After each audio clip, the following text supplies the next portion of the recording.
Dodi Sudrajat bereaksi saat Tiara Marlene ditetapkan jadi tersangka. Ayah Vanessa Angel semprot sang besan, Haji Faisal.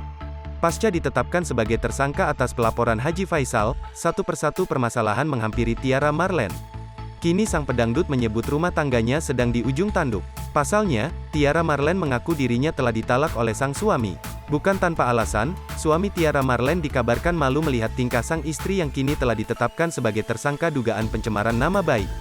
Dikutip tribunstyle.com dari tribunjabar.id pada Minggu, tanggal 3 Juli tahun 2022, status Tiara itu pun tertuang dalam surat ketetapan dengan nomor SP, Tab 97, VIRES, 2.5, 2022, Reskrim tentang status tersangka. Menjadi tersangka sehubungan dengan perkara tindak pidana pencemaran nama baik melalui media elektronik dan/atau penghinaan terhadap orang yang sudah meninggal, bunyi surat tersebut. Hal itu juga dibenarkan oleh Kasat Reskrim Polres Metro Depok, AKBP Yogen Heroes Baruno. Terhitung sejak surat ini dikeluarkan, maka yang bersangkutan dapat dilakukan upaya paksa dan pemeriksaan sebagai tersangka, jelasnya. Sedangkan, belum lama ini Tiara pun mengungkap bahwa dirinya mengadu pada Dodi Sudrajat. Pasalnya, dirinya merasa jika ucapannya tentang mendiang Vanessa Angel bersumber dari Dodi Sudrajat sendiri. Dikutip tribunstyle.com dari tribunlampung.com pada Minggu, tanggal 3 Juli tahun 2022, Tiara mengungkap perbincangannya dengan Dodi Sudrajat. Ia pun mengatakan bahwa Faisal telah melaporkannya hingga ia menyandang status sebagai tersangka.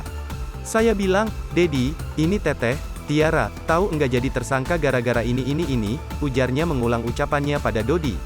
Namun, menurut penjelasan Tiara, Dodi pun memberikan respon yang tak terduga. Dodi pun menilai jika besannya itu bak kurang kerjaan sampai melaporkan Tiara Marlene ke polisi. Bahkan, ia juga memiliki sebutan khusus untuk ayah mendiang Bibi Ardiansyah itu yakni Aki. Kata dia, astagfirullahalazim enggak ada kerjaan banget itu aki-aki, katanya gitu, lanjutnya. Kendati begitu, Tiara mengaku pasrah dengan permasalahan ini. Namun, ia meminta Dodi bersedia jika dibutuhkan untuk menjadi saksi dalam kasus yang tengah ia hadapi. Terus aku bilang, ya enggak apa-apalah Dedi, kata Tiara.